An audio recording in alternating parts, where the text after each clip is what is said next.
Welcome back to another exciting episode. Today we're going to visit the Swan House and the surrounding gardens. So come along with me and my two friends as we explore the Swan House and the gardens.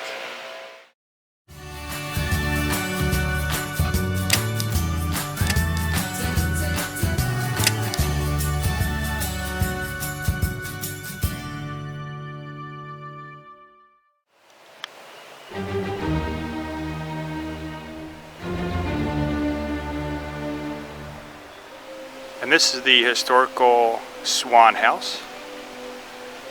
Very beautiful area, beautiful gardens. On the Atlanta History Center website, they have a very good explanation of what to expect at the Swan House. So instead of reinventing the wheel, I'm going to read right off the page. Now, the Swan House, their specific hours are 11 a.m. to 4 p.m., Monday through Saturday, and Sunday, 1 p.m. to 4 p.m. Now, as you enter the icon blue doors of Atlanta Swan House, you discover a world of culture, commerce, quality, and comfort.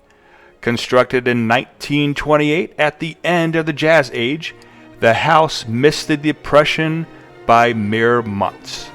Swan House was the home of Mr. and Mrs. Edward and Emily Inman. They built the house for entertaining.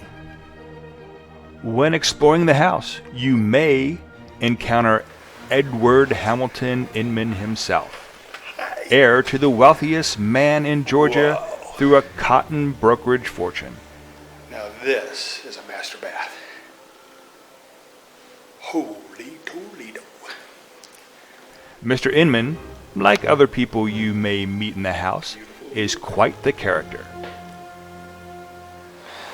Now the first and second floor is handicapped accessible to wheelchairs. Unfortunately, third floor is not, but there's not really a whole lot up there anyway from what I understand.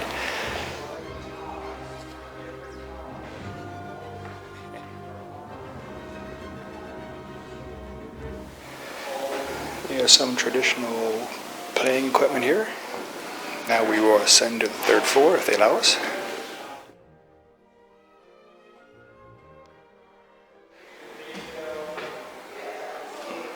Multiple floors.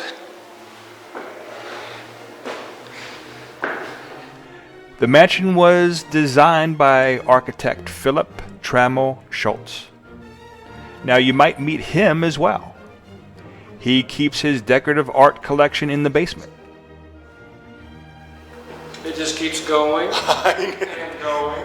Doesn't it though? Now you may also meet Ruby Ross Wood, who decorated the house. Chat with Ruby about her life as a professional woman in the 1930s. She's sharp, hard-nosed, and talkative. I'm assuming this was the house lady's apartment. In addition to Philip and Ruby, who are employed by Mr. Inman as design professionals, there are other workers in the house too. If you would have used the kitchen door, you could discover a world of cleaning, dusting, cooking, polishing, caretaking, washing, and work. This is the entrance for the maid's butler, gardener, and chauffeur. It's a definite definition of class. And we're going to go down. But then we'll come back up and explore the first floor.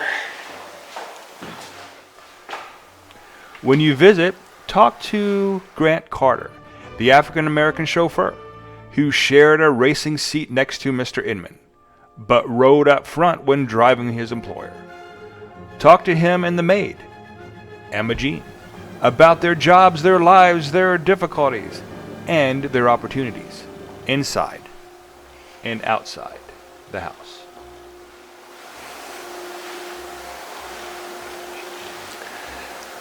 I have to admit, I thought the cost of the Atlanta History Center was a little high, but wow, I think I'm wrong.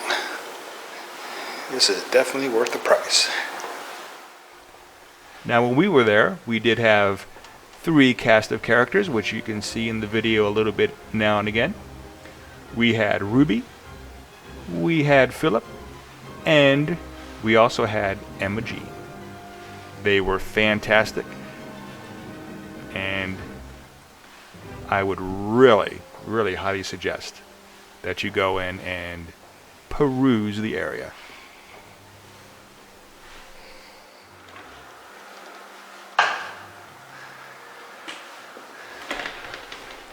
Now for the first floor. According to Wikipedia, the Swan House was built in 1928 for Edward and Emily Inman in Atlanta, Georgia. The Inmans had accumulated wealth from cotton brokerage and investments in transportation, banking, and real estate. The Inmans commissioned the Atlanta architecture firm of Heinz, Wright, and Adler to design a new home on the 28 acres in Buckhead, a northern Atlanta community. It's like never-ending caverns. This is great. Do you have any questions? The new mansion's design was executed by Philip Trammell Schultz, combining Renaissance revival styles and a classical approach on the main facade. Now the rear facade is less formal and is sited at the top of a small hill with terrace gardens and a fountain cascading down the hillside.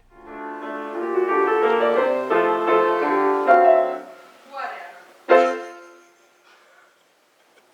My brain was going somewhere else. My fingers were here, but my brain was not paying attention. And I suddenly realized I was at home. Architect Philip T. Schultz designed Swan House and its gardens, as well as many important buildings in the city. He graduated from the Georgia Institute of Technology, Columbia School of Architecture, and the American Academy in Rome, Italy. Now, a lot of people may recognize this house from being the finish line in the 19th season of The Amazing Race. It was also used to film some scenes in the 1913 film The Hunger Games: Catching Fire, and its 2015 sequel, The Hunger Games: Mockingjay Part 2. It also appeared in the opening sequence of the 1980 movie Little Darlings. Now inside the back porch, if you look up, you can see reminiscent of Roman architecture, the way they tied everything in.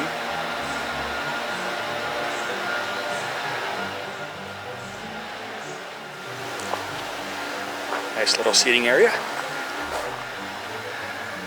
This is in the 1809 era. It was kind of, typical Victorian building, simple house type.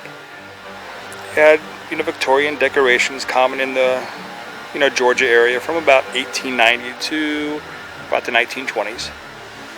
So, of course, everything's smaller, but you come inside, you have the little dollhouse.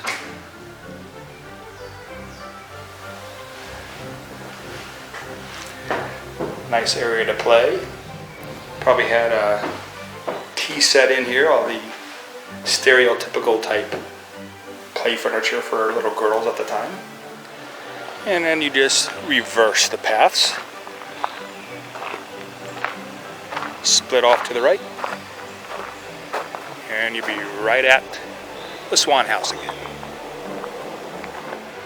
I hope you enjoyed our Swan House and Gardens tour. And I hope you come back again very soon for some further adventures. So until then, have a great day.